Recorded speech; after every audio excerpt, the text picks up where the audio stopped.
Um copo de cristal quebrado estilhaçou o silêncio da sala de jantar, fazendo todos os convidados congelarem imediatamente. O som cortante não veio de um acidente, mas de um arremesso deliberado que atingiu a parede ao lado da cabeça de Beatriz. Ela permaneceu imóvel, sentada na cabeceira da mesa, enquanto o sangue escorria lentamente pelo corte em sua mão, resultado de um dos pedaços de vidro que ricochetou. Ninguém na sala se atreveu a respirar. O jantar de aniversário, que deveria ser a celebração da ascensão de Lucas à diretoria da incorporadora, transformou-se em uma cena de horror doméstico que Beatriz nunca imaginou viver. O rosto de Lucas estava contorcido por uma fúria que ela nunca tinha visto antes, os olhos injetados e a respiração pesada marcando o ritmo de uma tensão insuportável. Beatriz Silva, uma renomada designer de moda da grife TTS, sempre foi admirada pela elegância e pelo sucesso profissional.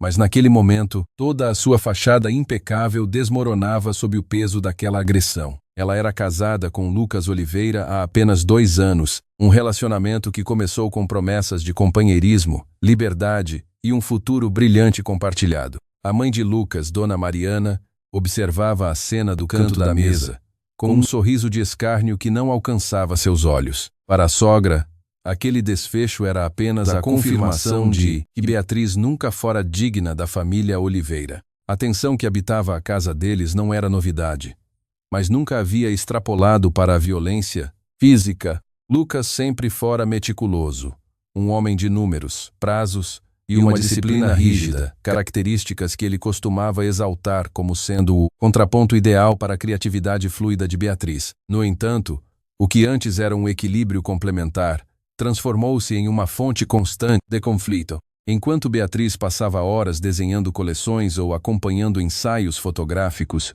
Lucas esperava que ela estivesse pronta para servi-lo ao chegar do trabalho. A rotina deles era marcada por cobranças silenciosas e olhares de desaprovação por parte de Mariana, que nunca perdeu a oportunidade de alfinetar a nora sobre sua escolha de carreira. Beatriz sentia a pressão aumentar a cada semana, como se estivesse vivendo sobre um campo minado, onde qualquer passo em falso poderia resultar em uma explosão. Ela tentava justificar o comportamento de Lucas, atribuindo a mudança de humor à exaustão da nova função na incorporadora, mas no fundo, uma voz em sua mente sussurrava que algo muito mais profundo estava errado. A imagem daquele jantar, com os convidados assustados e o silêncio pesado, marcou o início de uma nova fase, uma que Beatriz não tinha certeza se conseguiria superar. Ela olhou para Lucas, esperando encontrar qualquer sinal de arrependimento, mas viu apenas o vazio frio de um homem que se via como o centro do universo. A fragilidade de sua união,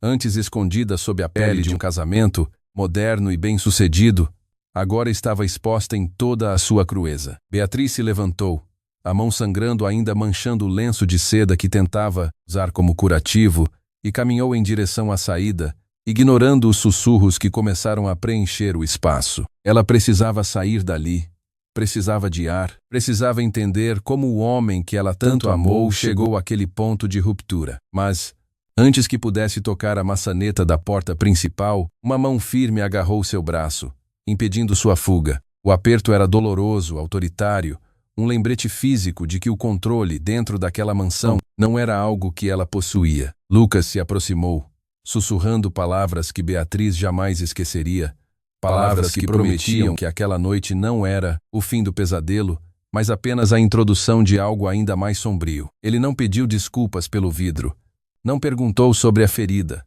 apenas exigiu, com uma frieza de gelar o sangue, que ela se sentasse novamente e terminasse o jantar como se nada tivesse acontecido. O público ao redor, composto por sócios influentes e amigos próximos, observava cada movimento com uma curiosidade mórbida, incapazes de intervir diante da imagem de poder que o casal sempre projetava. Beatriz sentiu uma onda de náusea percorrer seu corpo, não apenas pela dor física, mas pela consciência de que estava presa em um papel que não condizia com quem ela realmente era. A ideia de que o casamento era uma parceria de iguais desfez-se completamente, deixando apenas o amargor de uma realidade que ela tentou ignorar por tempo demais. Ela sabia naquele instante que sua vida mudaria de maneira irreversível, e que o próximo movimento decidiria não apenas seu futuro profissional, mas sua própria sobrevivência emocional dentro daquela teia de manipulações e aparências, enquanto a noite apenas começava a revelar os seus segredos mais terríveis. Espero que esta parte tenha atingido suas expectativas. Como mestre roteirista, estruturei o início para prender o espectador com uma cena de impacto. Beatriz forçou os músculos de seu braço, tentando soltar-se do aperto firme de Lucas. Mas o homem não cedeu um único milímetro. O riso dos convidados foi substituído por um silêncio constrangedor que parecia pesar toneladas sobre o ambiente. Mariana observava a cena com uma calma predatória, seus dedos brincando com a haste da taça de vinho, como se estivesse diante de uma peça de teatro que ela mesma havia escrito. A dor no braço de Beatriz era real, pulsando de forma ritmada contra o tecido fino de seu vestido, mas a humilhação de ser tratada como um objeto diante de tantas pessoas era a verdadeira ferida que começava a sangrar em sua alma. Lucas inclinou-se, aproximando seus lábios do ouvido dela e, num sussurro que apenas os dois podiam ouvir, lançou um ultimato que desmoronou qualquer vestígio de esperança que ela ainda cultivava. Ele ordenou que ela sorrisse, que ignorasse o sangue escorrendo pela palma de sua mão e que voltasse a assumir o papel da esposa perfeita, pois a reputação de sua carreira na incorporadora dependia daquele teatro. Beatriz sentiu o coração acelerar. Não de medo, mas de uma raiva fria que parecia ter descongelado em seu peito, uma sensação que ela não permitia sentir há muito tempo. Ela olhou diretamente para os olhos de Lucas, vendo ali não o homem por quem se apaixonara, mas um estranho cujas ambições haviam devorado sua essência. Com um movimento brusco, Beatriz conseguiu se soltar, não pela força, mas pelo desequilíbrio momentâneo de Lucas ao tentar manter a máscara de normalidade. Ela não olhou para trás, ignorando as exclamações de choque que começaram a surgir entre os convidados, e caminhou em direção à varanda. O ar noturno da cidade de São Paulo, denso e carregado, pareceu um alívio em comparação ao ambiente saturado de mentiras lá dentro. Ao chegar no jardim, Beatriz soluçou, o choro sendo abafado pelo som da fonte central.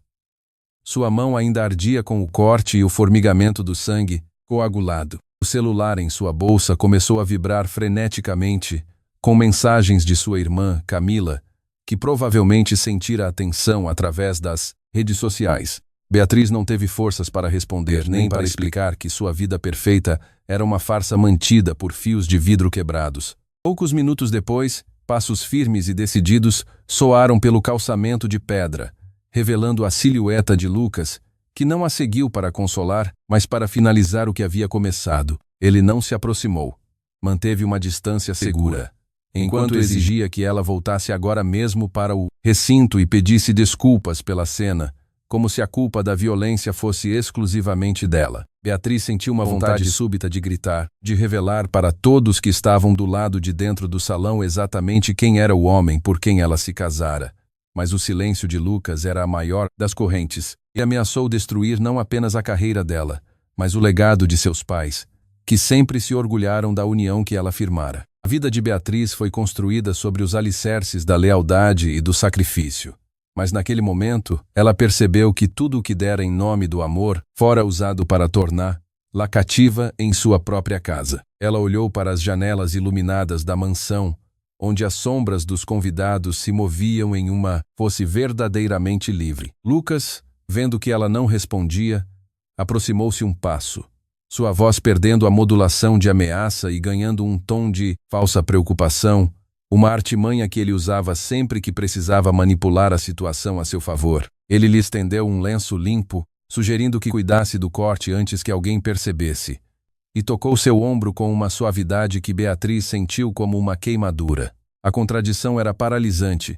Ela precisava fugir, mas suas pernas pareciam presas ao solo, enquanto os fantasmas das escolhas passadas a cercavam, desmaio por exaustão, e que o acidente com o vidro fora apenas um susto infeliz. Ela concordou, não por obediência, mas porque precisava de tempo para formular um contra-ataque. Ao retornarem ao salão, o ambiente estava estranhamente calmo, como se a cena de violência nunca tivesse ocorrido. Todos fingiam estar entretidos com as conversas, evitando olhar diretamente para o casal, mas Beatriz conseguia sentir os olhares furtivos seguindo seus movimentos. Ao passar por Mariana, Beatriz sentiu um toque gelado no braço e uma voz sussurrada que gelou sua espinha, confirmando que a sogra vira tudo e que, para ela, aquilo era um espetáculo prazeroso.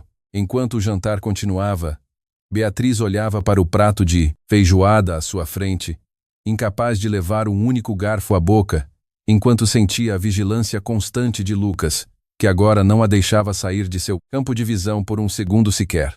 O relógio na parede parecia marcar o tempo em câmera lenta, cada batida como um lembrete de que sua vida estava se desfazendo. Mas foi então que um barulho de notificação vindo do bolso de Lucas mudou completamente o rumo daquela noite. Ele pegou o aparelho, leu algo que fez seu rosto empalidecer instantaneamente, levantou-se com uma desculpa apressada aos convidados e caminhou em direção ao escritório, esquecendo completamente a existência de Beatriz. Ela, percebendo uma oportunidade única de descobrir o que estava por trás daquela súbita perturbação, levantou-se logo atrás, seus pés descalços fazendo um barulho quase imperceptível sobre o carpete. Ela se aproximou da porta entreaberta do escritório, onde a luz fraca de uma luminária de mesa revelava Lucas gesticulando freneticamente enquanto falava ao telefone. Algo que Beatriz, em um momento de desespero e coragem, decidiu interromper para ouvir o que nunca deveria ter sido revelado. O que ela ouviu, porém, fez sua mente oscilar entre a incredulidade e um terror absoluto. Pois a verdade sobre Lucas era algo que Beatriz jamais poderia ter previsto. O suspense está atingindo o ápice e segredos perigosos começaram a ser revelados. Beatriz está prestes a descobrir algo que mudará tudo. O som da voz de Lucas ecoava pelo corredor, carregado de uma tensão que Beatriz nunca ouvira antes. Ela se colou contra a parede de madeira, o coração batendo com tanta força que temia ser ouvida. Lucas mencionava dívidas, nomes que ela não reconhecia e um prazo de 48 horas que soava como uma sentença de morte financeira. O homem, sempre tão controlado e impecável, agora implorava por mais tempo ao seu interlocutor, com a voz embargada e quase infantil. Beatriz levou a mão à boca, sufocando um grito de choque. Lucas não era apenas o diretor promissor da incorporadora, ele estava mergulhado em um esquema arriscado que envolvia a própria estrutura da empresa e, possivelmente, o nome de sua família. O escritório que antes ela via como o santuário da inteligência de Lucas, agora parecia uma cela de prisão onde os pecados dele estavam sendo revelados um a um. Beatriz tentou dar um passo atrás, mas seu pé roçou em um vaso decorativo no chão, produzindo um tilintar metálico que, naquele silêncio sepulcral, soou como um tiro. A voz de Lucas cessou imediatamente. O silêncio que se seguiu foi preenchido apenas pelo som da respiração trêmula de Beatriz. A porta do escritório abriu-se com um puxão brusco, e Lucas estava ali, o rosto pálido e os olhos arregalados, fixos nela, como se estivesse diante de uma assombração. Ele não disse nada.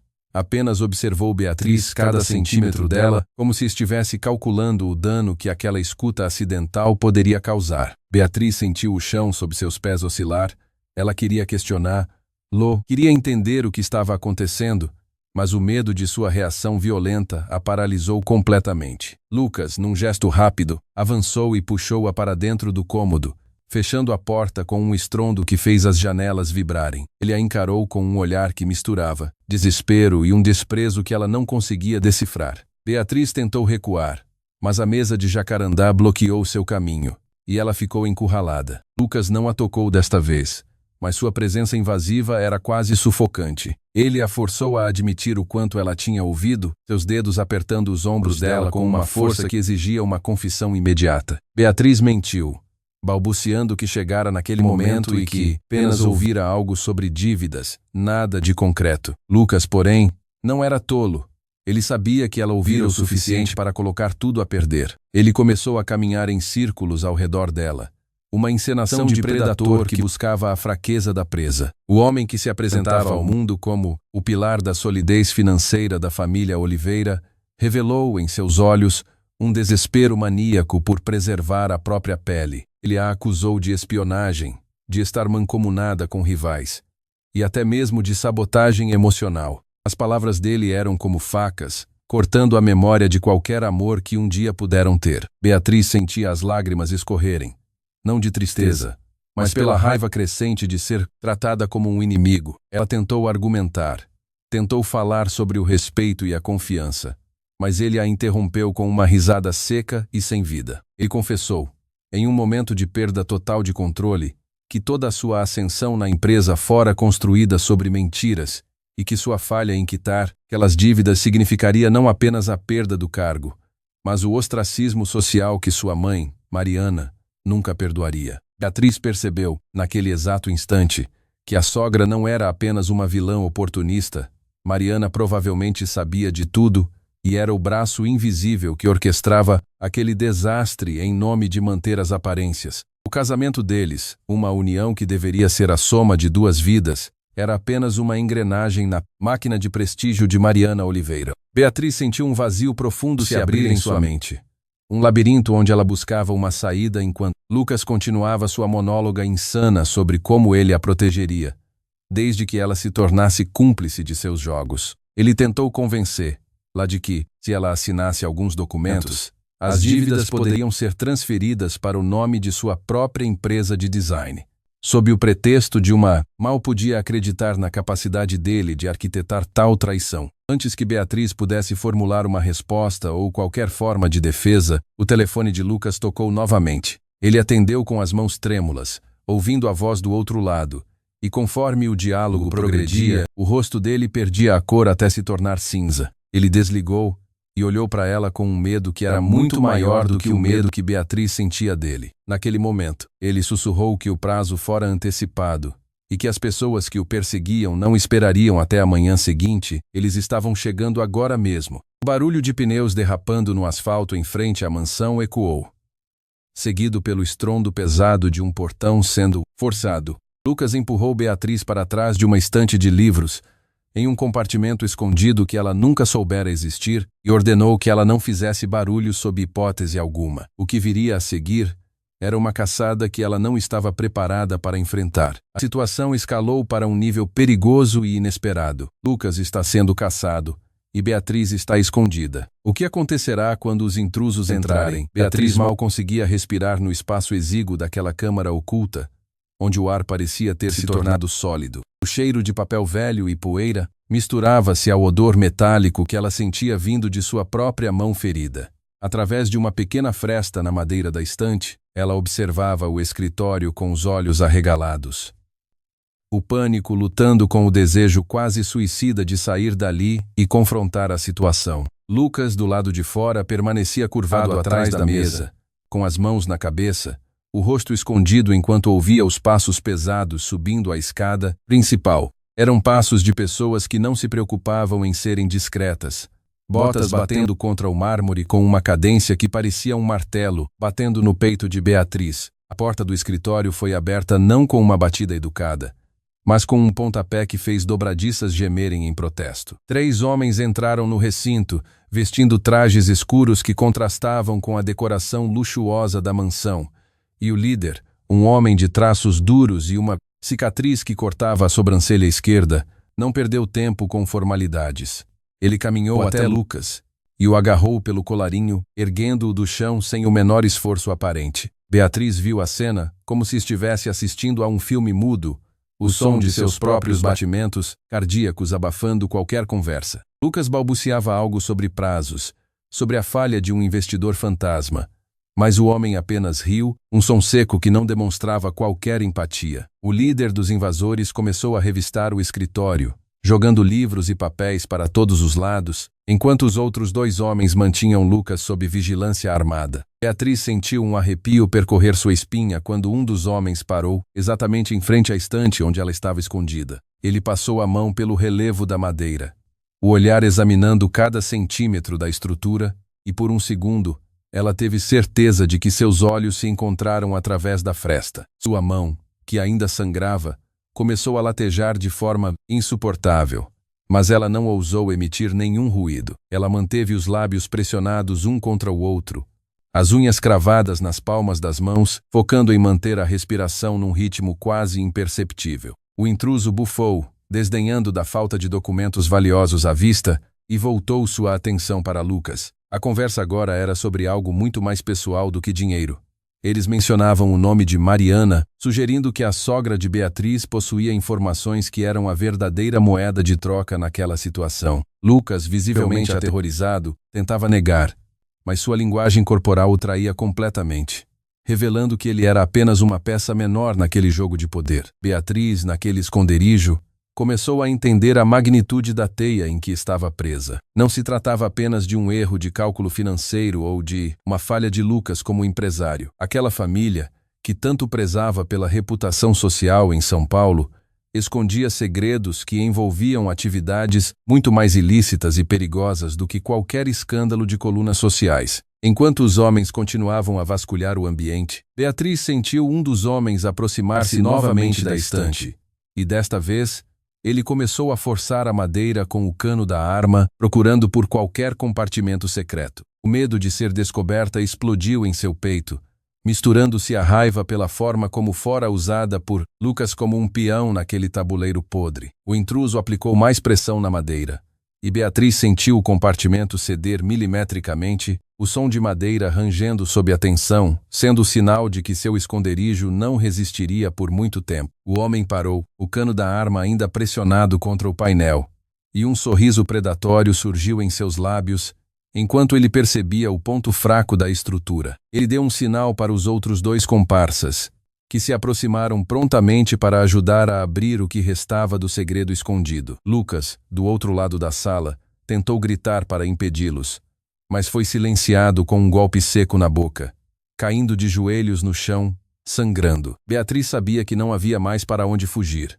O esconderijo seria aberto em segundos. O homem à frente da estante retirou o carregador da arma para verificar a munição antes de disparar contra a trava de segurança, e a Beatriz, em um ato de desespero cego, começou a procurar por qualquer objeto dentro daquela câmara estreita que pudesse servir como uma arma improvisada ou uma distração. Ela encontrou uma pequena caixa de metal, enterrada no fundo da estante, pesada e fria. E enquanto ouvia o primeiro disparo que estilhaçou a madeira ao seu lado, ela entendeu que a vida que conhecia terminara ali, e o que restava era lutar ou perecer diante daquela ameaça que já forçava a abertura completa de seu esconderijo. A situação chegou ao limite. Beatriz está prestes a ser encontrada pelos invasores, enquanto Lucas está ferido no chão. O que será que ela encontrará? O impacto do disparo ecoou como um trovão, mas para o choque de Beatriz, a bala não a atingiu. O tiro perfurou a estrutura superior da estante, enviando uma chuva de lascas de madeira e poeira sobre seus olhos. O barulho ensurdecedor causou um instante de hesitação entre os invasores, e foi nesse lapso temporal, por menor que fosse, que Beatriz decidiu agir. Com a caixa de metal pesada em mãos, ela não esperou que a madeira cedesse completamente. Ela chutou o painel enfraquecido com toda a força que restava em suas pernas, abrindo uma passagem mínima para o escritório, e lançou a caixa diretamente contra o rosto do homem que estava mais próximo da fresta. O impacto foi seco, acompanhado por um grito de dor imediato. O homem cambaleou para trás, levando as mãos ao nariz fraturado, enquanto o sangue começava a manchar suas roupas. Beatriz não perdeu tempo, ela saiu do esconderijo como uma sombra, aproveitando a confusão momentânea para passar por eles em direção à porta do corredor. Lucas, ainda no chão, tentou levantar-se para interceptá-la ou talvez alertá-la, mas um dos invasores o chutou novamente, forçando-o a permanecer imóvel. Beatriz correu, seus pés descalços deslizando pelo mármore frio enquanto ela ignorava a dor latejante na mão e o medo que ameaçava paralisá-la. O corredor da mansão parecia ter se transformado em um túnel infinito, com cada porta fechada representando uma promessa de segurança que ela não tinha certeza se conseguiria alcançar. Ela ouviu o líder ordenar aos outros que a capturassem, e o som das botas correndo atrás dela tornou-se o único ruído em todo o universo. Ela precisava chegar à saída dos fundos, por onde os funcionários de serviço acessavam a propriedade, mas a mansão era um labirinto projetado para impressionar e confundir quem não conhecia seus segredos. Beatriz dobrou um corredor, quase perdendo o equilíbrio ao passar pela sala de jantar onde o jantar de aniversário ainda estava montado. O contraste entre a opulência dos talheres de prata e o caos que ela deixara para trás era grotesco. Ela alcançou a cozinha, onde a iluminação era mais fraca, e encontrou o caminho para a área de serviço. mas ao tentar girar a maçaneta da porta traseira, descobriu que ela estava trancada por dentro.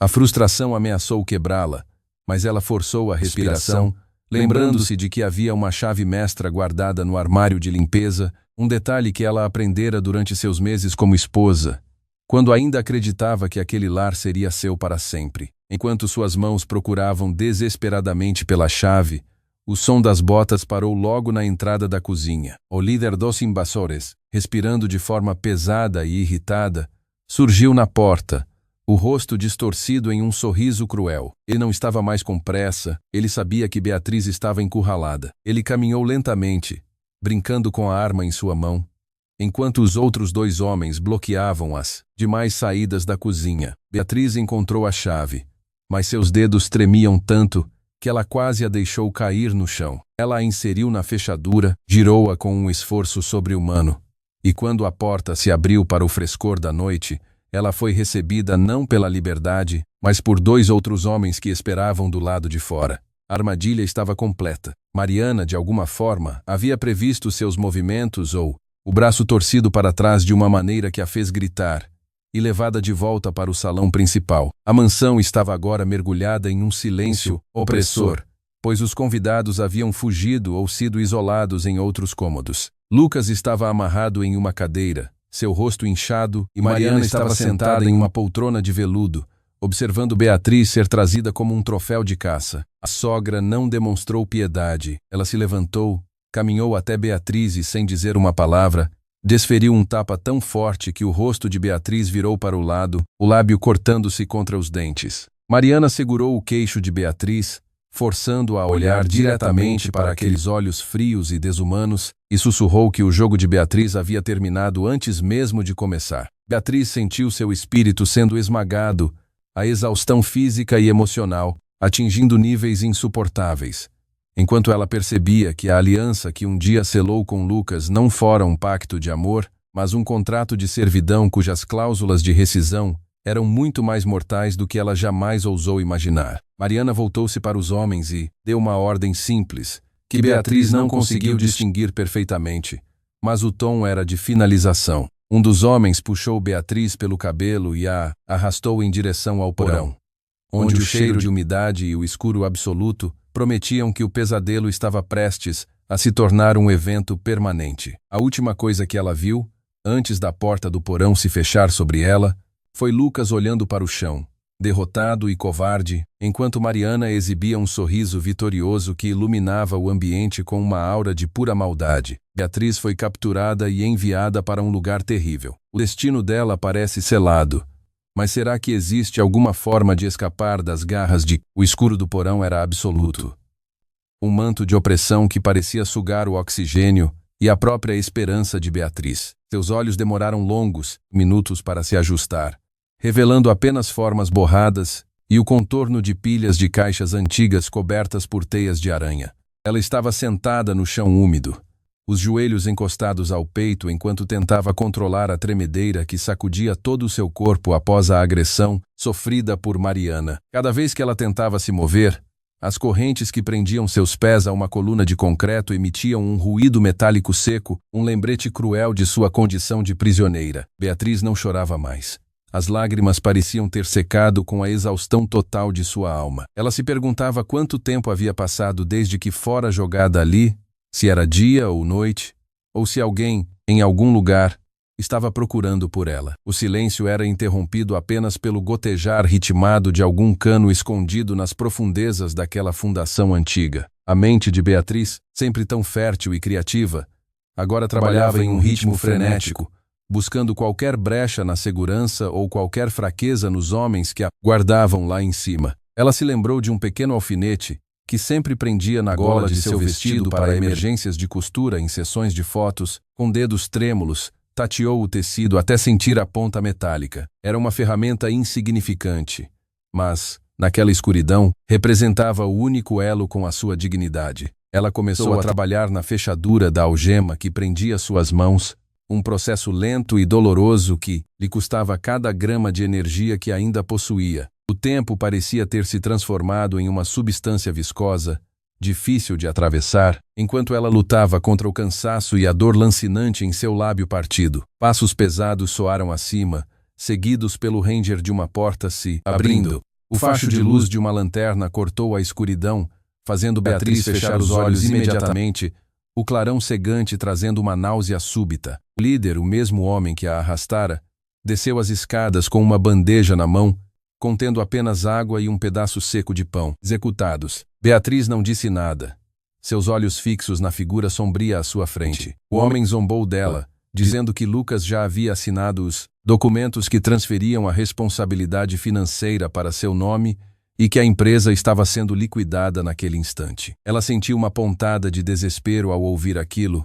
Lucas estava disposto a entregá-la como um cordeiro ao sacrifício para salvar sua própria vida. Beatriz usou sua voz, que saiu rouca e fraca, para perguntar por que eles faziam aquilo, que tipo de negócio era aquele que exigia a destruição de pessoas inocentes. O homem, por um momento, pareceu quase humano, seus olhos perdendo a dureza de mercenário, enquanto explicava que a lealdade na família Oliveira nunca fora baseada em afeto, mas em silêncio. Ele mencionou que Beatriz era um elo fraco porque tinha algo que Mariana odiava, uma carreira própria, uma identidade e, acima de tudo, uma independência que ela não podia controlar. Quando o homem subiu as escadas novamente, trancou a porta.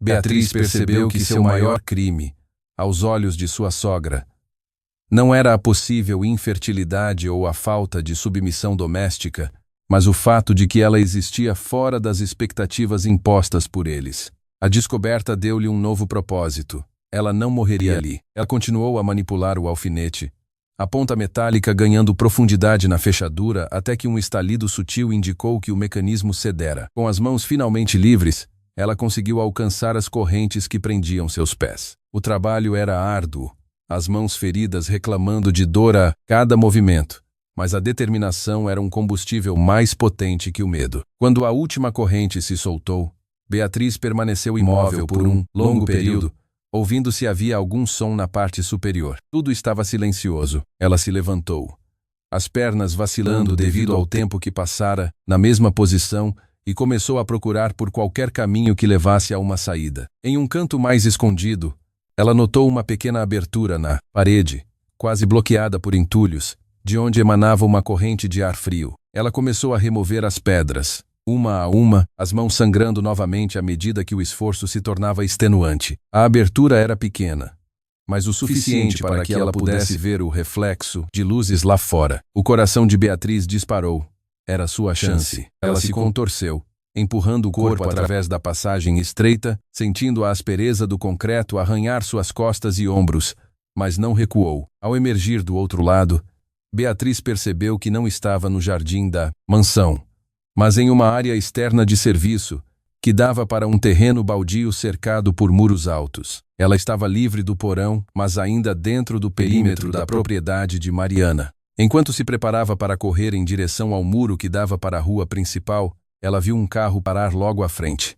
E de dentro dele, uma figura conhecida saiu, acompanhada por alguém que Beatriz nunca imaginou ver naquele lugar, trazendo uma nova reviravolta que fez o mundo girar sob seus pés. Beatriz conseguiu escapar do porão e agora está no terreno baldio da mansão. Quem seriam as figuras que acabaram de chegar naquele carro? Beatriz se escondeu atrás de uma caçamba de entulho enferrujada, contendo a respiração enquanto observava a silhueta que descia do veículo escuro. Seus olhos mal podiam acreditar no que viam sob a luz fraca de um poste de iluminação que oscilava intermitentemente. Era o seu advogado, aquele em quem ela confiara para tratar do divórcio e que teoricamente deveria estar protegendo seus interesses contra as manobras da família Oliveira. Ele estava acompanhado por um homem cujas feições Beatriz não reconheceu de imediato, mas a forma como ele caminhava com autoridade, inspecionando o perímetro da propriedade com um olhar gélido, sugeria que ele ocupava uma posição de comando superior à dos mercenários que a haviam capturado. O advogado, cujo nome era Ricardo, parecia nervoso, limpando o suor da testa com um lenço de tecido fino, enquanto entregava uma pasta grossa de documentos ao seu acompanhante.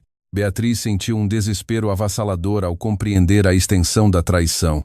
As pessoas em quem ela buscara ajuda legal faziam parte da teia de Mariana. Aquele advogado não estava ali para resolver a dissolução de seu casamento, mas para garantir que Beatriz desaparecesse silenciosamente, permitindo que a transação imobiliária ilegal fosse concluída sem qualquer obstáculo legal. A revelação de que Ricardo, a quem ela confidenciava seus maiores segredos e medos sobre o comportamento de Lucas, estava mancomunado com seus carcereiros, fez com que as lágrimas de frustração rolassem livremente por seu rosto sujo de terra. Ela percebeu, com uma clareza dolorosa, que todos os movimentos que fizera desde que descobriu as falcatruas de Lucas foram monitorados, e que seu destino estava sendo selado em salas de conferência climatizadas e escritórios de advocacia de luxo, muito antes de ela ser jogada no porão. Enquanto Ricardo e o estranho conversavam baixo, Beatriz tentou se mover para uma posição que lhe permitisse ouvir qualquer detalhe relevante sobre seu destino.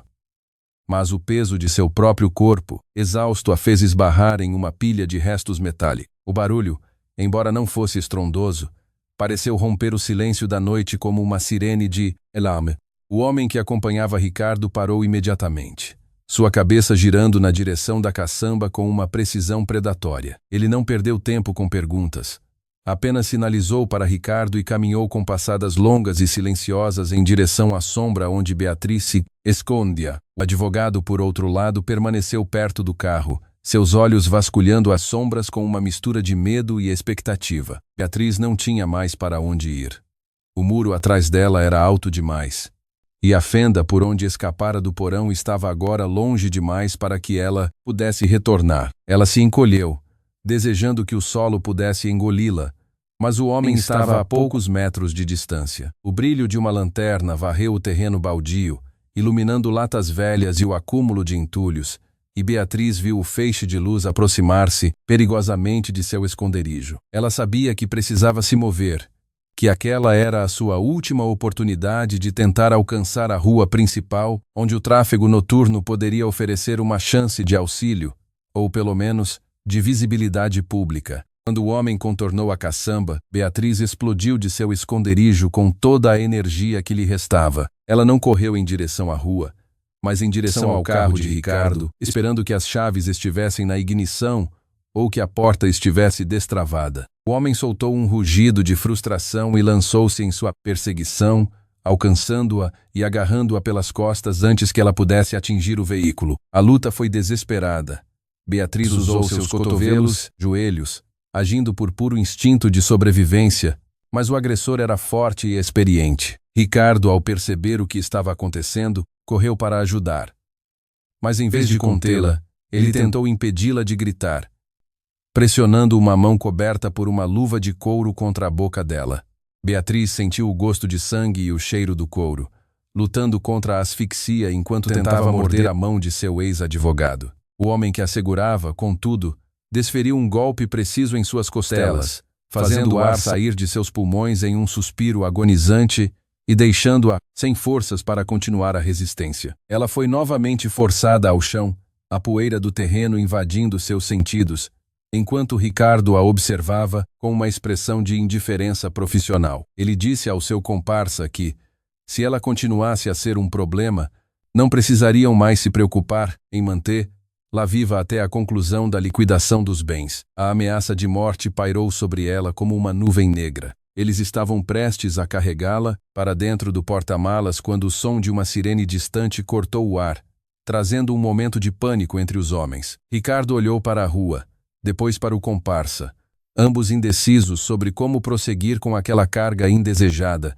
enquanto Beatriz, entre os espasmos de dor nas costelas, percebeu que a sirene não era um sinal de salvação, mas talvez a chegada de algo ainda mais sinistro. O som das sirenes aproximava-se com uma urgência cortante.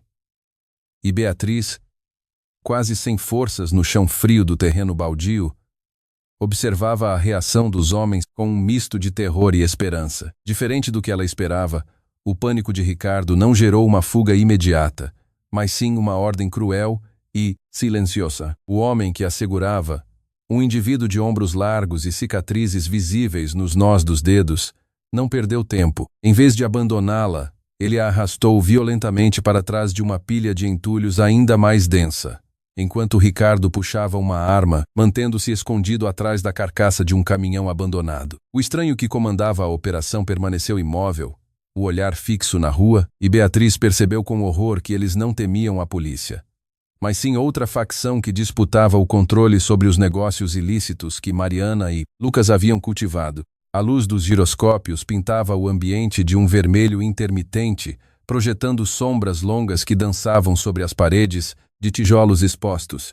Beatriz tentou gritar, mas a mão áspera do agressor pressionou sua garganta, cortando o oxigênio até que ela visse pontos pretos surgirem em sua visão. Ela ouviu vozes vindo da rua, mas não eram policiais pedindo que encostassem.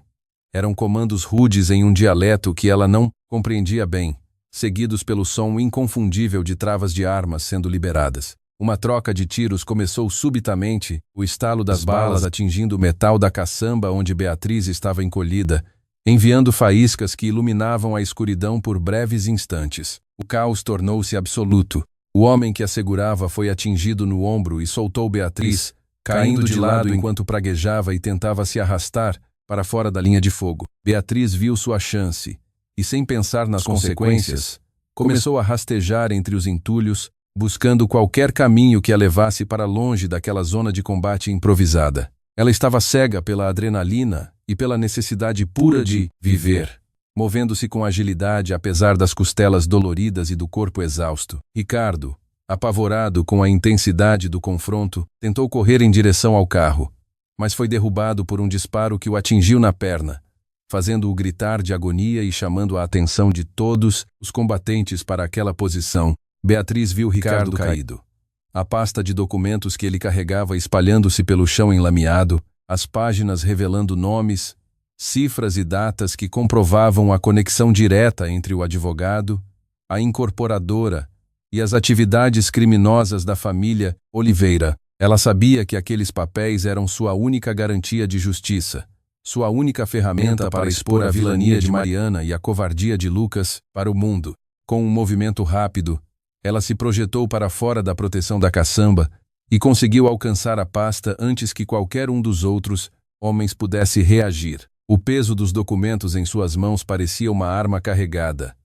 Ela não tinha uma pistola, mas tinha a verdade, e talvez isso fosse o suficiente para destruir o império de mentiras que a cercava. No entanto, sua audácia não passou despercebida. O líder dos invasores, que até então parecia ter o controle da situação, virou-se para ela com um olhar de pura fúria. Ele abandonou a cobertura e começou a caminhar na direção de Beatriz, ignorando os tiros que zumbiam ao seu redor. Ele queria a pasta e estava disposto a matar quem estivesse no caminho para recuperá-la. Beatriz correu, seus pés tropeçando em escombros e detritos, mas a determinação mantinha seu corpo em movimento. Ela alcançou uma cerca de arame que separava o terreno baldio de uma via expressa movimentada. Se pudesse cruzar aquele obstáculo, estaria a um passo de conseguir ajuda de verdade. O homem estava a poucos metros, os disparos ficando cada vez mais próximos quando Beatriz, sem outra escolha, subiu a cerca de arame farpado, sentindo a pele ser cortada e o tecido de suas roupas rasgando-se em tiras. Ela se jogou do outro lado, caindo sobre o acostamento da rodovia, onde os faróis dos carros passavam em alta velocidade. O líder dos invasores parou na cerca, frustrado, mas ao ver a movimentação de veículos e a aproximação de uma viatura real que finalmente chegava ao local, ele optou por se retirar, desaparecendo nas sombras do terreno. Beatriz estava deitada no asfalto, tremendo, apertando a pasta contra o peito, como se fosse sua própria vida, enquanto luzes fortes focavam nela e a voz de um policial ordenava que ela ficasse onde estava, levantando as mãos, sem saber que ela não estava ali como suspeita, mas como o elo que faria toda aquela engrenagem criminosa ruir de vez. Beatriz conseguiu a pasta de provas, mas está agora à mercê da polícia e da situação caótica na rodovia. O que acontecerá quando ela for interrogada? O clarão dos faróis da viatura de polícia iluminava o rosto de Beatriz, revelando o estado deplorável em que ela se encontrava. Suas roupas estavam rasgadas. O sangue de seus ferimentos manchava sua pele pálida e a pasta com os documentos vitais estava apertada contra o peito, como se fosse um escudo sagrado. 2 policiais desceram do veículo com as mãos nas armas, mas ao notarem a fragilidade extrema da mulher à sua frente, seus gestos tornaram-se cautelosos e profissionais. Beatriz tentou se levantar, mas suas pernas cederam novamente, fazendo-a colapsar no acostamento frio da rodovia. O som constante dos pneus dos carros que passavam a toda velocidade parecia um ruído de fundo distante, enquanto o zumbido nos ouvidos de Beatriz tornava-se cada vez mais intenso. Um dos policiais, um homem de meia idade com uma expressão que mesclava preocupação e dever, aproximou-se e ajoelhou-se ao lado dela, perguntando se ela precisava de assistência médica imediata. Beatriz não conseguia formular frases complexas, ela apenas estendeu a pasta para ele, sussurrando um pedido para que aquilo fosse entregue às autoridades competentes, não a qualquer oficial, mas especificamente a um departamento de investigações de crimes financeiros. O policial franziu a testa, confuso com a urgência e a especificidade do pedido. Mas a intensidade no olhar de Beatriz o convenceu de que não se tratava de uma loucura momentânea, mas de algo de extrema gravidade. Ele pegou a pasta, mas antes que pudesse abri-la para verificar o conteúdo, uma segunda viatura chegou ao local, trazendo um sargento que parecia conhecer muito bem a jurisdição daquela área de São Paulo. O sargento desceu do carro e, ao olhar para Beatriz, seu comportamento mudou instantaneamente de inquisitivo para defensivo. Ele instruiu os subalternos a afastarem Beatriz e a manterem distância da pasta, alegando que ela poderia estar sob efeito de alucinógenos devido ao estado de choque. Beatriz sentiu uma onda de pavor ao ver aquela interação. Ela reconheceu o crachá daquele sargento como sendo alguém que já vira anteriormente em reuniões na casa de Mariana. A corrupção atingia níveis muito mais profundos do que ela ousara imaginar. E a polícia ali não era um refúgio, mas uma extensão do braço da família Oliveira. Ela precisava agir, e precisava ser inteligente. Aproveitando que os olhares dos oficiais estavam voltados para a pasta, ela deslizou para trás da viatura e começou a se arrastar para a escuridão do matagal que ladeava a estrada, usando o barulho de um caminhão pesado que passava para mascarar seus movimentos. A dor nas costelas era um lembrete constante de sua fragilidade. Mas o instinto de sobrevivência superava qualquer trauma físico. Ela se embrenhou na vegetação densa, cada galho seco parecendo um aviso sonoro para os homens que agora gritavam uns com os outros, discutindo quem ficaria com a posse dos documentos. Beatriz não olhou para trás. Ela sabia que precisava chegar a um ponto onde houvesse sinal de celular ou qualquer pessoa que não estivesse na folha de pagamento de Mariana. O destino a levou a uma estrada vicinal secundária, mal iluminada, onde o silêncio da noite era apenas interrompido pelo som de um motor distante que parecia estar parando. Com as forças quase esgotadas, ela se aproximou da estrada e viu um homem saindo de um veículo utilitário.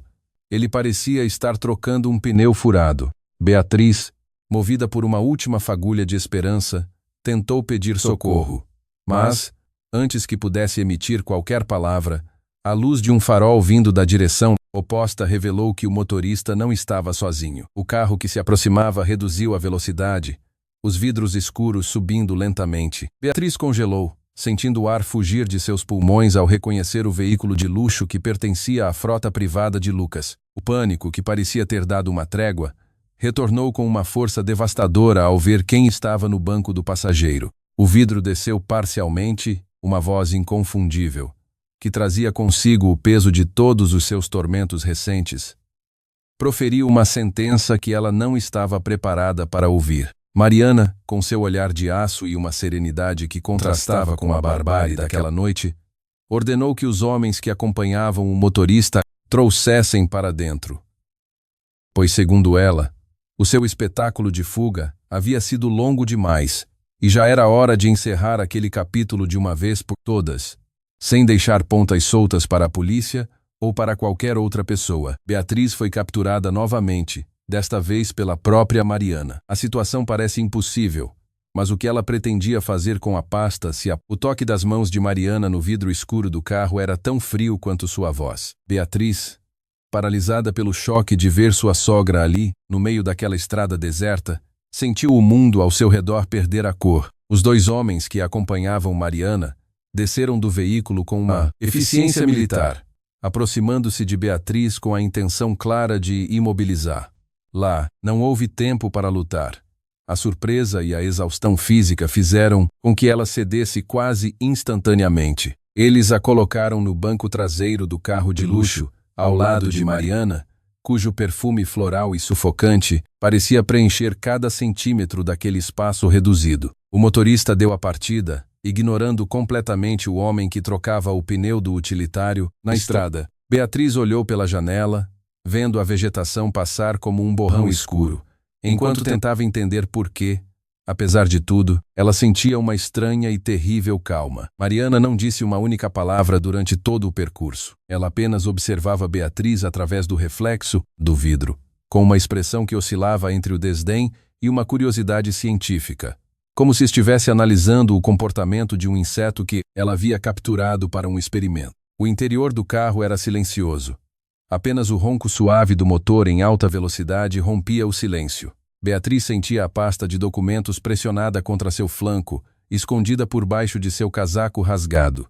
Ela sabia que, se Mariana descobrisse o conteúdo, sua vida teria terminado ali mesmo, na beira da estrada. O destino do veículo não era a mansão, eles tomaram um caminho diferente, uma rota que levava para as propriedades rurais que a família Oliveira mantinha na periferia de São Paulo. Mas a cada tentativa de raciocínio, o medo de Mariana invadia sua mente. A mulher era a epítome do controle absoluto, alguém que não cometia erros e que possuía uma rede de contatos que se estendia por todos os escalões da sociedade. Quando o carro finalmente parou em frente a um galpão isolado, rodeado por uma cerca de arame farpado, Beatriz percebeu que aquele não era um lugar de detenção comum. Era um centro de logística, provavelmente usado para as operações que Lucas tentara ocultar. Eles a levaram para dentro, onde o ambiente era iluminado por lâmpadas fluorescentes que piscavam ritmicamente, projetando uma luz de hospital em um lugar que exalava o odor de graxa e solventes químicos. Mariana pediu que os homens a deixassem sozinha com a nora. O isolamento naquele momento foi mais aterrorizante do que qualquer tortura física. Mariana caminhou até uma mesa de metal no centro do galpão, onde um tablet estava ligado, exibindo números e gráficos de movimentações financeiras internacionais. Ela pediu que Beatriz se aproximasse e olhasse para os dados. Eram as provas que Beatriz tentara levar à polícia, mas estavam ali, expostas em uma tela, acompanhadas de outras informações muito mais comprometedoras sobre figuras importantes do governo. Mariana explicou que Beatriz, em sua ingenuidade, achava que possuía algo valioso, mas que, na realidade, ela só tinha em mãos uma cópia de arquivos que já haviam sido usados para chantagear metade da elite paulistana. Beatriz sentiu um frio gélido percorrer sua espinha. O crime era muito maior, muito mais estruturado. A sogra começou a descrever, com detalhes perturbadores, como a empresa de design de Beatriz fora escolhida, anos atrás, para servir de fachada para uma série de lavagens de dinheiro. Beatriz não era apenas uma nora indesejada. Ela era, desde o início, um peão escolhido a dedo. Alguém cujas habilidades artísticas serviam perfeitamente para camuflar movimentações de valores que precisavam de uma origem inquestionável. A vida que Beatriz construíra, seus sucessos na TTS, seus prêmios, tudo aquilo era, em parte, o resultado da infraestrutura financeira de Mariana. O choque daquela revelação foi como um golpe físico. Ela tentou negar, mas Mariana começou a citar datas e nomes de projetos que Beatriz pessoalmente assinou. Cada sucesso que ela comemorou parecia agora uma mancha indelével. Ela olhou para Mariana procurando um pingo de remorso e encontrou apenas a satisfação de um predador que finalmente desarmara sua presa. Mariana disse que a única forma de Beatriz sair dali com vida era assinando uma confissão de que ela era a cérebro por trás de todo o esquema de desvio de verbas, isentando totalmente Lucas e a própria Mariana. Beatriz riu, um som seco e desprovido de qualquer alegria. Ela não assinaria, não entregaria o que restava de sua dignidade. Mariana, contudo, não se deu por vencida. Ela tirou do bolso uma pequena fotografia e a colocou sobre a mesa, ao lado do tablet. A imagem fez o coração de Beatriz parar, pois mostrava sua irmã, Camila, caminhando tranquilamente por uma rua movimentada, com o zoom focalizado exatamente em seu rosto. A ameaça era clara, direta e absoluta. Sem outra alternativa, Beatriz sentiu sua resistência se despedaçar sob o peso daquela chantagem que envolvia quem ela mais amava. Ela pegou a caneta que Mariana estendia, mas no momento em que a ponta tocou o papel, ouviu-se o barulho de uma explosão vinda do lado de fora do galpão, fazendo as luzes se apagarem.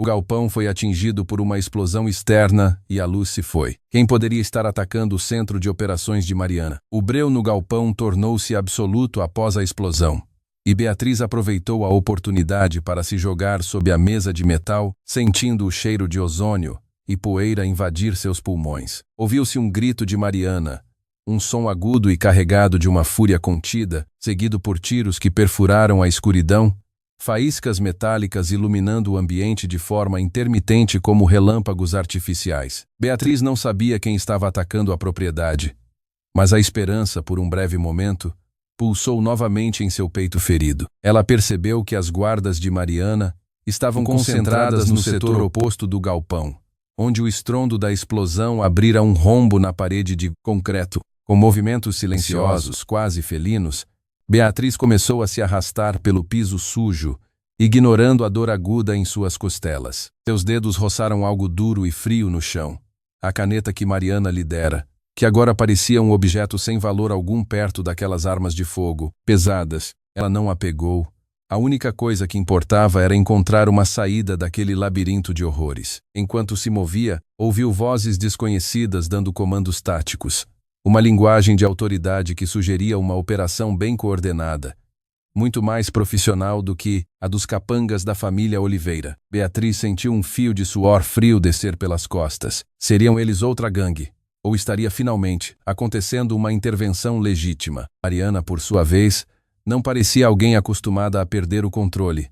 A sogra de Beatriz movia-se com uma agilidade surpreendente pelo galpão, sua voz ressoando com ordens que denotavam uma familiaridade profunda com o layout do local. Em um momento de distração, um dos invasores passou a poucos centímetros de onde Beatriz estava agachada. Ela viu, pela silhueta, um homem equipado com visores noturnos, sua postura denotando um treinamento militar que Lucas nunca fora capaz de recrutar.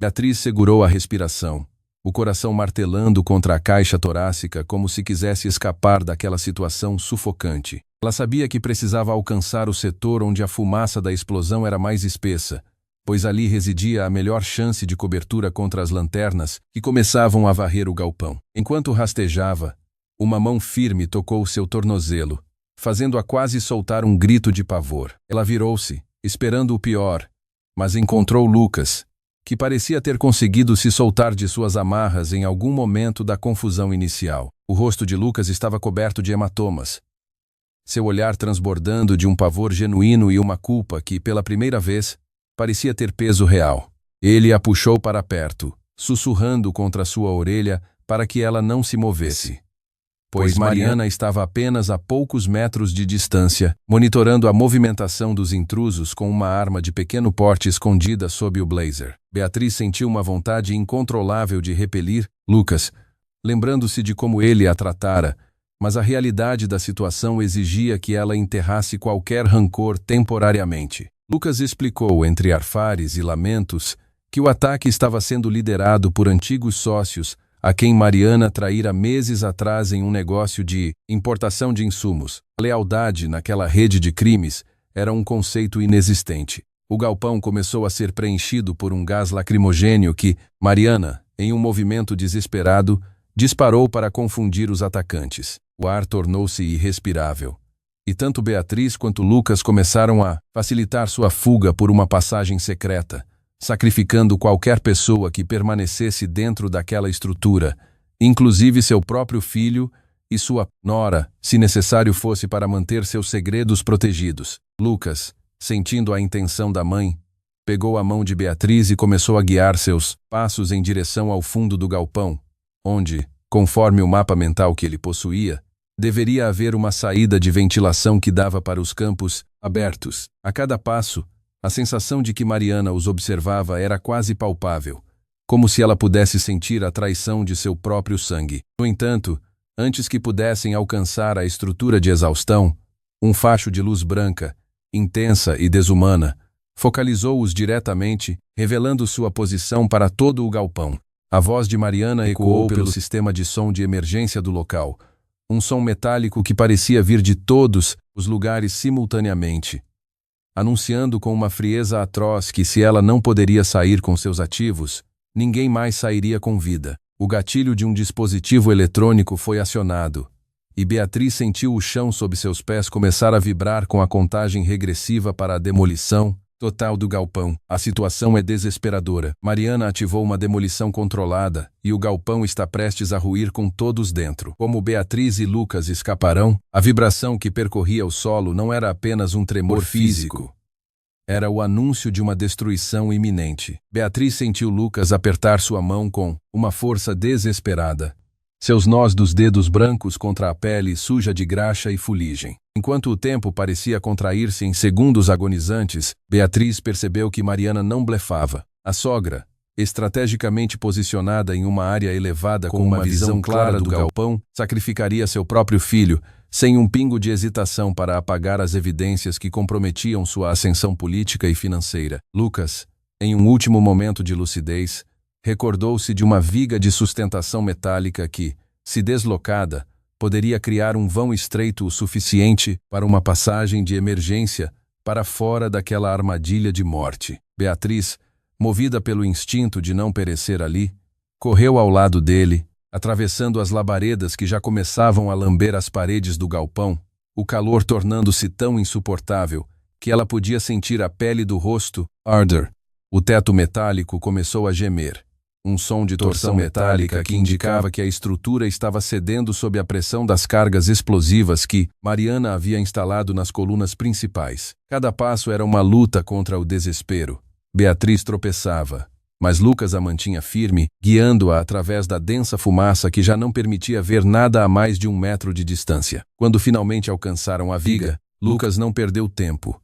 Ele utilizou uma barra de ferro que encontrara no chão para alavancar a estrutura, forçando-a contra o peso do concreto que já começava a trincar. Beatriz, com o resto de energia que lhe restava, ajudou a empurrar, a dor em suas costelas sendo ignorada em favor da vontade bruta de respirar o ar puro do lado de fora. Com um rangido ensurdecedor, a viga cedeu o suficiente para que eles pudessem se esgueirar por baixo, uma passagem claustrofóbica e cheia de entulhos caindo sobre suas cabeças. Assim que atravessaram para o lado de fora, Beatriz sentiu o impacto da explosão seguinte. Uma onda de choque atirou ambos para longe, rolando-os pelo gramado do lado externo, enquanto o galpão desmoronava em uma nuvem colossal de poeira e detritos em brasa. Beatriz ficou deitada por alguns momentos, tentando recuperar o fôlego, o silêncio pós-explosão sendo preenchido apenas pelo crepitar do fogo que consumia o que sobrara da estrutura. Ela olhou para o lado e viu Lucas tossindo, com a roupa chamuscada, por vir. Não eram apenas eles que tinham sobrevivido. A poucos metros de distância, viaturas da Polícia Federal que haviam cercado o perímetro, minutos antes de tudo ir pelos ares, avançavam com sirenes e luzes, prendendo os capangas de Mariana que ainda restavam na área externa. Sobre o local, no entanto, onde estava Mariana, Beatriz levantou-se com dificuldade, o olhar vasculhando a escuridão da área de mata que circundava o galpão.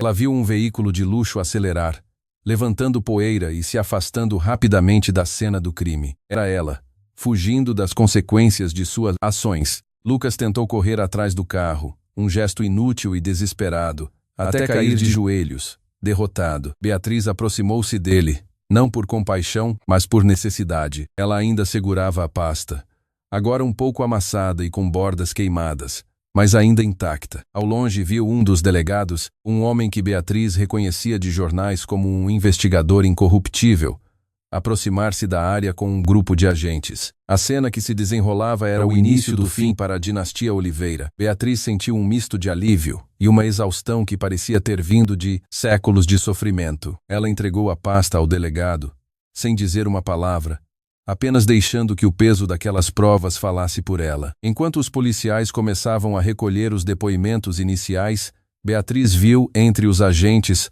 uma figura que a fez parar o coração novamente. Era sua irmã, Camila, que tinha sido trazida pela polícia após o resgate realizado em sua casa, após os Gigondiares interceptarem a ameaça que Mariana fizera. O abraço entre as duas foi um momento de rendição total, onde todas as barreiras emocionais de Beatriz desmoronaram finalmente, as lágrimas de alívio e dor misturando-se no rosto. Porém a paz foi curta. Beatriz, em meio aos soluços, notou algo que a fez gelar instantaneamente Um dos agentes que se aproximava de Lucas, com as algemas em mãos, não era um policial oficial, mas um dos homens de Mariana que havia infiltrado a operação usando um uniforme roubado.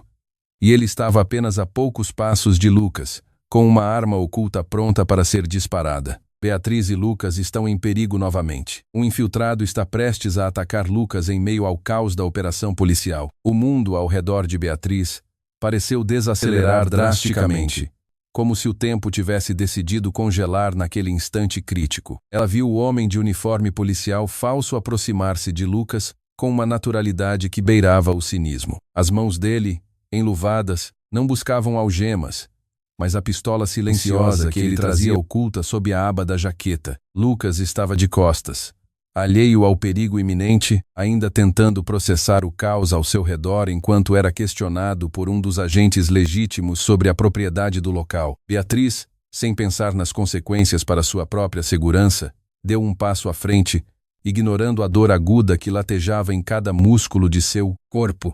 Ela não podia deixar que a justiça fosse substituída por um assassinato a sangue frio, mesmo que Lucas fosse o homem que a fizera sofrer tanto. Com toda a força de seus pulmões, Beatriz gritou um aviso que cortou o som do vento noturno e chamou a atenção de todos os presentes. O infiltrado, surpreendido pela interrupção inesperada, hesitou por uma fração de segundo, o que foi o tempo suficiente para que os agentes verdadeiros percebessem a irregularidade na postura dele. O oficial que questionava Lucas reagiu prontamente, lançando-se sobre o falso policial antes que ele pudesse sacar a arma. O som de uma luta corporal violenta irrompeu imediatamente, com corpos colidindo contra o solo e gritos de ordem sendo dados pelos delegados que comandavam a operação. Beatriz sentiu suas pernas cederem mais uma vez, a descarga de adrenalina dando lugar a uma debilidade paralisante. Ela caiu de joelhos na grama chamuscada, observando enquanto o infiltrado era subjugado e algemado por vários agentes. Lucas,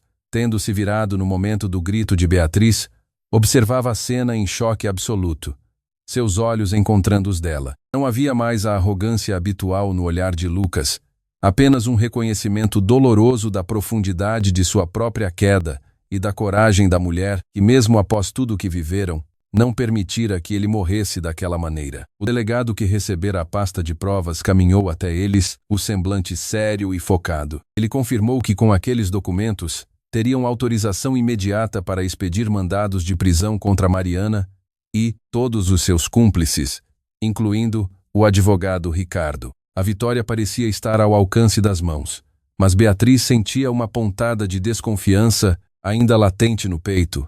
O jogo de Mariana nunca terminava com uma derrota óbvia. Enquanto os agentes levavam os prisioneiros para as viaturas, Beatriz foi conduzida junto com Lucas para uma ambulância que aguardava próxima ao local. O paramédico começou a tratar de seu lábio partido e das contusões em suas costelas, mas a mente de Beatriz estava longe dali. Ela notou, por entre os reflexos das luzes giratórias, um segundo veículo parado a uma distância considerável, nas sombras da estrada vicinal. Era o carro de Mariana. A sogra ainda não tinha partido. Ela estava observando, como uma espectadora de seu próprio filme de horror, garantindo que nenhum detalhe passasse despercebido antes de seu movimento final. Beatriz, sentindo um arrepio gélido percorrer sua espinha, apontou para o veículo, tentando avisar os policiais.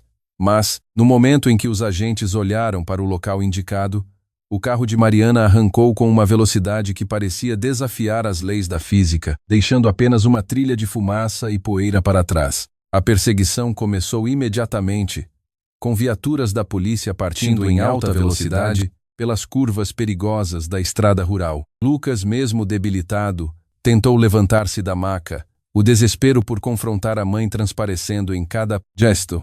O delegado, no entanto, impediu seu movimento, informando que a prioridade ali era garantir a segurança das testemunhas-chave, conseguido decifrar completamente. Enquanto a ambulância começava a se deslocar para o hospital mais próximo, Beatriz sentiu seu telefone vibrar no bolso de sua jaqueta, um aparelho que ela acreditava ter perdido durante a luta no galpão. Ela o retirou e, com os dedos trêmulos, desbloqueou a tela, encontrando uma mensagem de texto vinda de um número desconhecido, que continha apenas um endereço e um link para uma transmissão ao vivo. Ao clicar no link, O que apareceu na tela fez seu coração parar. Era uma câmera de segurança interna de sua própria casa, onde sua irmã, Camila, estava sentada sozinha na sala. Com uma luz vermelha de mira laser passando suavemente sobre seu peito, enquanto ela parecia não ter a menor ideia do perigo em que se encontrava.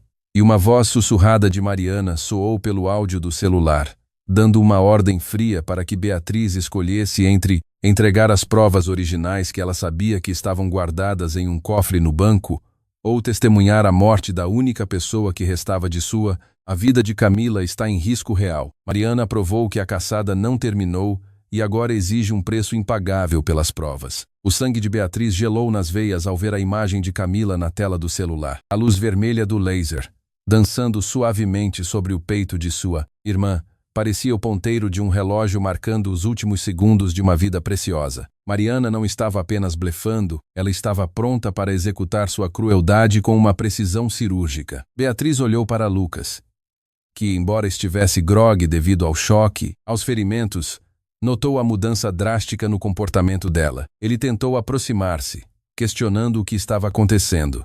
Mas Beatriz o empurrou, seus olhos injetados de raiva e desespero. Ela precisava agir sozinha, pois o envolvimento de Lucas apenas aceleraria o gatilho daquela arma invisível apontada para sua irmã. Beatriz fingiu uma crise de desmaio para que os paramédicos, distraídos, desviassem a atenção por um momento. Assim que sentiu que tinha uma brecha, ela rolou para fora da ambulância, caindo sobre o asfalto frio. O motorista da ambulância gritou, mas ela já estava de pé, correndo em direção a um carro policial desocupado que estava próximo ao perímetro da operação. Sem hesitação, Beatriz entrou no veículo.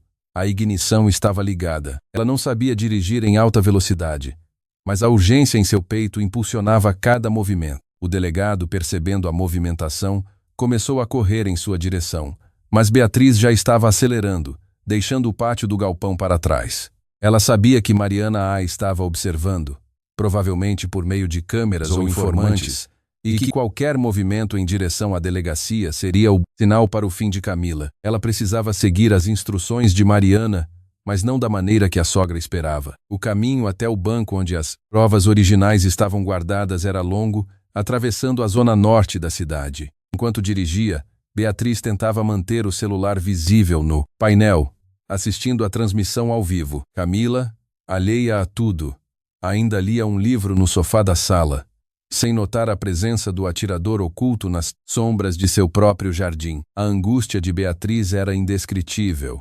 Ela queria gritar, avisar sua irmã, mas o silêncio era a sua única arma contra aquela ameaça. A cidade, com suas luzes noturnas e ruas movimentadas, parecia um labirinto indiferente ao drama que se desenrolava. Ela chegou à porta principal do banco após 20 minutos de uma direção frenética. Mariana enviou uma nova mensagem: 10 minutos para entregar a senha do cofre de segurança máxima, ou o laser se tornaria um disparo. Beatriz saiu do carro, sentindo o peso da responsabilidade sobre seus ombros. Ela caminhou em direção à entrada do banco, cujas luzes de segurança estavam estranhamente apagadas. Era uma armadilha, ela sabia, mas a vida de Camila valia qualquer sacrifício. Ao entrar no saguão, a escuridão foi subitamente quebrada pelo feixe de uma lanterna potente que vinha do fundo do corredor administrativo. Mariana estava lá. Não sozinha, mas acompanhada por 2 dos homens que haviam sobrevivido à explosão do galpão, todos armados. O ar no banco estava estático, carregado com a tensão de um acerto de contas final. Mariana não esperou por cumprimentos, ela caminhou em direção a Beatriz, com uma calma que contrastava com a violência do ambiente. Ela estendeu a mão, exigindo a senha que abriria o cofre. Beatriz sentiu o coração disparar, pois o que estava guardado ali não eram apenas documentos, mas algo que Mariana temia mais do que a prisão, eram as confissões gravadas em vídeo que o próprio Lucas fizera ao longo dos anos, escondidas como uma apólice de seguro contra a mãe. Beatriz percebeu, naquele momento, que não estava apenas salvando Camila, mas estava diante da oportunidade de desmantelar todo o poder de Mariana. Ela se aproximou da mesa, o coração batendo descompassado. Mariana, impaciente, aproximou-se e sussurrou que o prazo de Camila havia terminado. Com um movimento rápido, Mariana empurrou Beatriz contra a porta de vidro do cofre e forçou sua mão contra o painel biométrico. O som de um alarme silencioso começou a soar por todo o banco, mas não era o alarme que Mariana esperava. Beatriz, em um movimento de puro desespero e inteligência, havia alterado a frequência de segurança do cofre durante sua última visita, meses atrás, quando Lucas ainda confiava nela. A porta do cofre abriu, revelando não apenas os documentos, mas uma pequena câmera de monitoramento que, por sorte, estava conectada ao sistema de transmissão da polícia, que Beatriz havia ativado segundos antes de entrar. Mariana, ao ver as luzes das viaturas se aproximando pela fachada de vidro do banco, perdeu a compostura pela primeira vez em décadas. Ela sacou sua arma, apontando-a para Beatriz, prestes a realizar o disparo final, quando um barulho metálico surgiu atrás delas. A porta secreta lateral do cofre se abriu e, para a surpresa de todos, uma pessoa que Beatriz acreditava ter sido morta na explosão apareceu, segurando o controle remoto do sistema de bloqueio de segurança do banco. A figura que emergiu das sombras da porta secreta do cofre não era um fantasma, mas sim Gabriel, o ex-sócio de Mariana que todos acreditavam ter perecido na explosão do galpão. Ele surgiu com o rosto marcado por cicatrizes recentes, um olhar de determinação implacável e o controle remoto de segurança firmemente posicionado em sua mão. Mariana, que até segundos atrás ostentava um sorriso de triunfo, congelou ao ver o homem que ela tentara eliminar com tanta crueldade. O silêncio que se abateu sobre o banco foi absoluto, interrompido apenas pelo zumbido distante das sirenes das viaturas que se aproximavam da fachada de vidro. Gabriel não perdeu tempo com diálogos inúteis. Ele pressionou um botão no controle e as travas eletrônicas de todas as saídas do banco foram acionadas automaticamente, selando o destino da sogra de Beatriz. Mariana tentou disparar, mas antes que pudesse mover o braço, Gabriel desferiu um golpe preciso em seu pulso, fazendo com que a arma caísse no chão com um baque surdo. Beatriz viu o momento em que a máscara de perfeição de Mariana finalmente se desfez, revelando uma mulher pequena, aterrorizada e, pela primeira vez em anos, completamente sem controle sobre o cenário ao seu redor. A polícia, alertada pelo alarme silencioso que Beatriz havia ativado, invadiu a agência bancária em segundos. A cena foi de uma rapidez vertiginosa.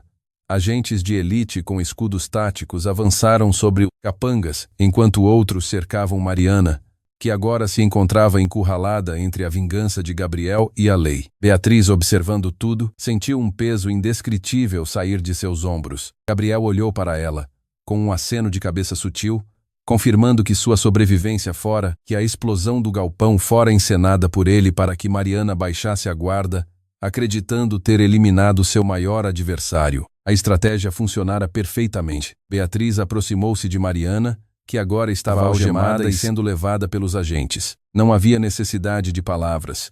O olhar que as duas trocaram dizia tudo. A tirania de Mariana, que se baseava no medo, na manipulação e na destruição das vidas alheias, ruíra diante da verdade exposta. Enquanto os policiais conduziam os envolvidos para fora do banco, Beatriz saiu para a calçada fria da noite de São Paulo. Camila estava lá, resgatada por uma equipe da SWAT, que invadira a casa exatamente no momento em que Mariana dava a ordem fatal. O reencontro entre as duas irmãs foi um momento de cura, onde o abraço caloroso expulsou o resto do terror que as perseguira nos últimos dias. Beatriz sentia-se vazia, mas em um sentido de alívio, como se tivesse finalmente limpado a casa de todos os fantasmas que ali habitavam.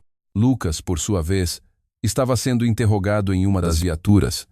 Sua participação no esquema seria investigada e ele teria que enfrentar as consequências legais de sua covardia. O destino de Lucas estava agora nas mãos do sistema judiciário, e Beatriz sabia que, para ela, o casamento com ele não passava de uma lembrança tóxica que ela nunca mais precisaria carregar. Gabriel aproximou-se de Beatriz e entregou-lhe o restante dos documentos que ainda estavam no cofre. Ele explicou que o trabalho de desmantelar a rede de Mariana apenas começara e que Beatriz seria a peça-chave como testemunha principal para garantir que Mariana nunca mais visse a luz do dia fora de uma prisão. Ela aceitou a pasta, sabendo que sua vida como designer de moda seria profundamente impactada por tudo aquilo, mas estava disposta a recomeçar do zero se necessário fosse. Enquanto as luzes giratórias da polícia pintavam o céu noturno, Beatriz olhou para a rua e viu um carro parado a uma distância segura, onde o motorista parecia observá-la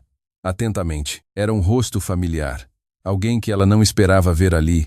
Alguém que, durante todos esses anos, esteve trabalhando nas sombras em uma posição de confiança dentro da própria empresa TTS, possuindo segredos que nem mesmo Mariana conhecia. Antes que ela pudesse correr em direção ao indivíduo para confrontá-lo, o motorista deu a partida e desapareceu na neblina, deixando Beatriz com uma última dúvida lancinante sobre quem realmente estava no topo daquela pirâmide de poder e o que ainda faltava para que a verdadeira justiça fosse feita. Beatriz sentiu uma vertigem súbita ao ver o carro desaparecer na neblina, aquela figura misteriosa no volante, permanecendo como uma charada persistente em sua mente já exausta. Ela sabia que, embora Mariana estivesse algemada e atrás das grades, o sistema que a sogra construíra não era apenas uma estrutura de pessoa única, era uma malha de interesses, omissões e lealdades compradas que se estendia muito além das paredes da mansão dos Oliveira. Nos dias que se seguiram, a vida de Beatriz tornou-se um turbilhão de depoimentos, interrogações judiciais e sessões exaustivas com os investigadores da Polícia Federal. Ela forneceu cada detalhe, cada documento e cada nome que conseguira reunir na pasta de provas, vendo o cerco se fechar contra os executivos da incorporadora e contra Ricardo, o advogado traidor. Lucas, isolado em uma instalação correcional, aguardando julgamento, tentou entrar em contato várias vezes, enviando cartas repletas de pedidos de perdão e desculpas que Beatriz, com a frieza de quem renascera das cinzas, escolheu nunca ler. A separação definitiva era uma necessidade, não apenas legal, mas psicológica, para que ela pudesse finalmente recuperar a mulher que fora antes de cair nas teias daquela família. Camila, agora em segurança, começou a auxiliar Beatriz a organizar a transição para uma nova rotina. Elas decidiram deixar a cidade de São Paulo por um tempo, buscando refúgio em uma casa na costa, onde o som das ondas do oceano poderia apagar o eco dos disparos e o cheiro de ozônio das explosões. Contudo, a sombra daquele motorista misterioso não a abandonou. Beatriz começou a receber correspondências anônimas, envelopes sem remetente que continham fotografias antigas da empresa TTS e registros de transações que remontavam ao período em que ela ingressara na companhia. Não eram ameaças diretas, mas sim indícios de que alguém lá de dentro da cúpula da organização estava monitorando sua vida e talvez esperando o momento certo para se revelar. Beatriz decidiu não compartilhar isso com a polícia de imediato.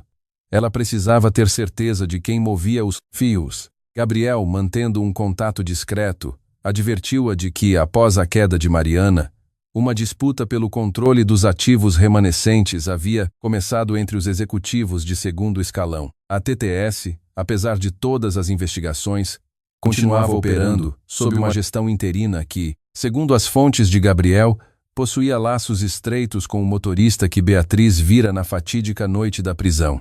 A paranoia começou a infiltrar-se em sua nova vida, e ela passou a verificar constantemente as trancas das janelas e a observar os retrovisores ao dirigir. Foi em uma tarde chuvosa, enquanto organizava papéis sobre seu novo projeto de design independente, que ela encontrou uma chave escondida no forro de uma das pastas que pertencera à sua época de ouro na TTS. A chave possuía um logotipo que ela reconhecia de um dos terminais de armazenamento privados no centro de São Paulo, um local onde a TTS guardava amostras de tecidos antigos e protótipos de coleções de uma década atrás. Beatriz sabia que aquele era o convite final. Ela não comentou com Camila, temendo colocá-la em perigo novamente, e seguiu sozinha para o endereço indicado pela chave. O terminal era um lugar vasto, labiríntico e frio, iluminado por luzes de sódio que davam um aspecto fantasmagórico às prateleiras metálicas repletas de caixas. Ela percorreu o corredor indicado pela marcação da chave,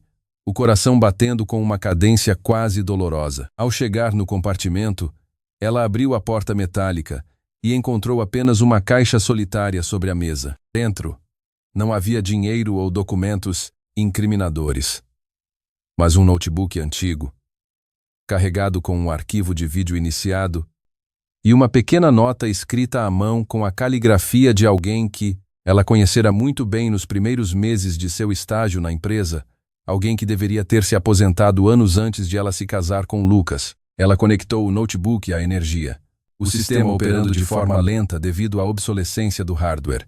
E o vídeo começou a reproduzir a imagem de uma sala de reuniões. A câmera estava posicionada de uma forma que revelava a mesa principal, onde Mariana costumava se sentar, mas a pessoa que estava falando no vídeo não era Mariana, e sim o próprio motorista que ela vira na noite da prisão, agora despido de seus disfarces, revelando a verdadeira face do mentor por trás de todo aquele horror. Ele olhou diretamente para a lente da câmera, sorrindo de uma maneira que fez Beatriz sentir o estômago revirar, e pronunciou uma frase que mudou a perspectiva de todo o seu passado. Ele não era apenas um associado, ele estava prestes a colocar em curso. O vídeo travou, e uma notificação de sistema alertou que aquele era apenas um fragmento de algo maior. Beatriz ouviu o ruído metálico de uma porta se abrindo ao fundo do terminal, acompanhado pelo som de passos conhecidos que se aproximavam lentamente pelo corredor, indicando que ela tinha sido atraída exatamente para onde ele queria que ela estivesse. Beatriz caiu em uma armadilha no terminal de armazenamento. Quem está se aproximando dela no corredor e como isso terminará para nossa protagonista? O som dos passos ecoava pelo galpão metálico com uma cadência deliberada, cada batida um lembrete de que Beatriz estava encurralada. Ela olhou para os lados, procurando uma saída, mas as paredes de prateleiras pareciam fechar-se sobre ela como os dentes de uma armadilha. A figura que surgiu das sombras era, de fato, o motorista misterioso, cujo nome, como Beatriz descobriu no crachá que ele ostentava com orgulho, era Gustavo, o antigo braço direito que todos pensavam ser apenas um funcionário subordinado. Ele não parecia um gangster comum, vestia um terno impecável, a expressão de uma tranquilidade quase religiosa. Gustavo não tinha uma arma em punho, apenas um sorriso que continha todo o desprezo do mundo. Ele explicou, enquanto caminhava lentamente, que Mariana nunca fora o verdadeiro cérebro da operação, ela era apenas a fachada pública, a face que atraía a atenção dos holofotes, enquanto ele, nas sombras, gerenciava os fluxos financeiros que sustentavam a dinastia. Beatriz sentiu uma clareza súbita sobre a natureza do mal que enfrentava. Não era apenas a ganância de uma mulher, mas um sistema muito maior do que qualquer membro da família Oliveira poderia conceber. Gustavo parou a 2 metros de distância e, em vez de atacar, fez um gesto para o notebook ainda ligado. Ele queria que ela visse o resto do arquivo. Beatriz, hesitante, clicou na reprodução e o vídeo exibiu documentos que provavam como o sistema jurídico local estava comprometido desde a base. Ele disse que o vídeo era o seu presente de despedida, pois ele sabia que, após tudo o que aconteceu com Mariana, ele precisava se tornar um fantasma novamente. Ele não queria Beatriz morta, ele queria que ela fosse a testemunha que contaria ao mundo a verdade sobre o que realmente acontecia na TTS e nas conexões obscuras da elite paulistana.